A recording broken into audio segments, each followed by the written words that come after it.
नहमदुहु व नसल्ली अला रसूलिहिल करीम। एक सवाल कराची से हमारे पास है कि अगर वालिदैन बेटे को कहें कि तुम अपनी बीवी को तलाक दे दो, तो क्या बीवी को तलाक देना वाजिब हो जाता है, तलाक देना ज़रूरी है या नहीं?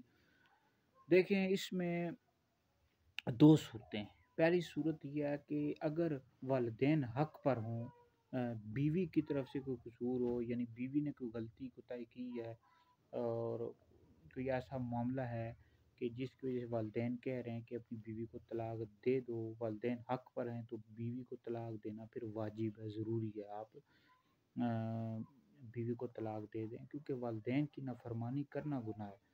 और अगर बीवी बीवी की कोई गलती नहीं है, कोई कसूर नहीं है, तो इस सूरत में फिर वालिदैन की रज़ा के लिए तलाक देना जायज़ है, वाजिब नहीं है। फिर भी ये बेहतर यह है कि वो बीवी को तलाक दे दे, वालिदैन की नाफरमानी न करे।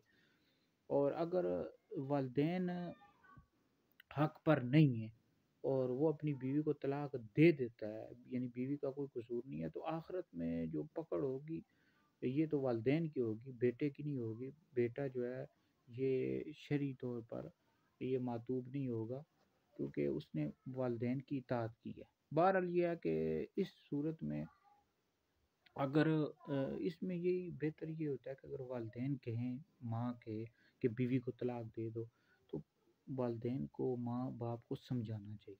ठीक है जी, फ़ौरन ही तलाक नहीं दे देनी चाहिए, समझाना चाहिए, प्यार मोहब्बत के साथ समझाएं, मामलात बेहतर हो जाएंगे।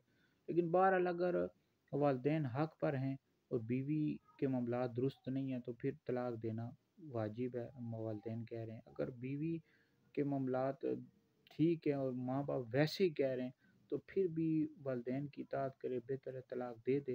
लेकिन बहरहाल ये है कि प्यार मोहब्बत के साथ समझाए तो मामलात बेहतर हो जाएंगे। ठीक है जी।